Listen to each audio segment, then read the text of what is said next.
when they got into allegations that Donald Trump is a sexual predator. Take a look. You are fascinated with sex, and you don't care about public policy. Me? Now, that's Really? what I get out of watching you tonight.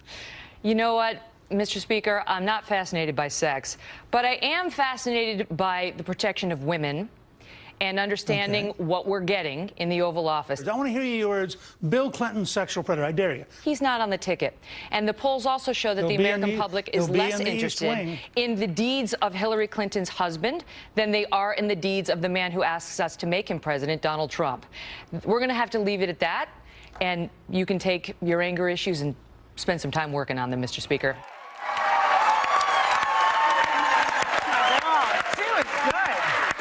It's very good. Megyn Kelly for the win. I admire her so much that she can stay so controlled and so poised in such heated situations and maintain her focus when she's speaking and stay on topic. But I do have to agree that Newt did bring up some points that the media is biased. They cover everything about Trump, so much more. I know you disagree with me, but they do. It's a fact. I mean, I have the percentages. We had Trump for a year and a half. A year and a half of all day, all night Donald Trump. And the fact of the matter is, Bill Clinton was taken to task. He was impeached. He was paraded around by a lot of folks, including Newt Gingrich, and people who has his own little issues with women. Issues. You know, I agree that I would love to hear Donald talk about policy, but it's really hard because he doesn't talk about policy. Well, he doesn't know it. That's why. But that's the issue for me. He doesn't do it. I understand the issue, but the fact is the coverage that he's getting, which Donald Trump gets a lot of media coverage, but it's negative media coverage. They don't ever talk about him without using words like vulgar and racist and bigot and misogynistic. But when you hear them talk about Hillary, it is still a respectful tone, even though they're talking about email scandal. But she doesn't do what he does. Yeah, she doesn't talk that way. I think it's based on what he's I have to say one thing, that Megyn got him. He was bleeding from wherever. That guy was like, she nailed him. Well, I don't want to say to the cross because that's not nice. But she nailed him. You know what I mean? It was like, when I watched that, I was like, yes! Finally, somebody stood up to this arrogant. Also, let's not forget that when Newt Gingrich gave his wife divorce papers, she was in the hospital recovering from cancer. He is the nastiest man. He's been on this show.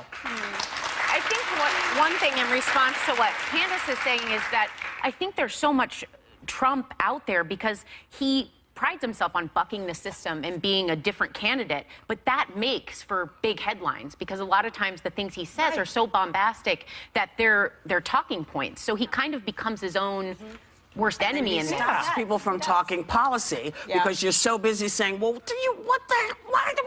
that by the time you're done, you're like this, and he's moved on, hasn't had a damn thing. He hasn't said anything. Remember when Les Moonves, who was the CEO, I believe, CBS. Whatever, of CBS, he said Donald Trump is bad for America, but he's good for television. It's been great for television. And television does respond to, you know, the craziest thing that you say. And he gives you red meat over and over again. He played The Apprentice. He's played, this is how you play The Apprentice. You put out as much information about the other person. You know what I'm doing. You know, Megyn Kelly. You know, and you see what sticks, and you move on. And the shocker is so much has not stuck that we're all shocked that something actually, people are spending more than a week or two saying, well, wait a minute, and women just keep coming out. They just keep coming out, and that's what happens. I saw Sheryl Crow. I'm sorry, it's a little off topic. I saw Sheryl Crow this morning on a program, and she wants to pass a bill, or she's trying to get a bill to shorten the election cycle. Because she said, let us pray. Yes, I'm getting ready to pray. Lord, make this cycle shorter. Yes. Let me say, too, though, because I've worked with Megyn Kelly for a long time, and I watch Megyn Kelly every night. Newt Gingrich needs to watch the Kelly File because she is tough on everyone. She's not somebody who picks favorites. She's actually one of the people in this business who does her job.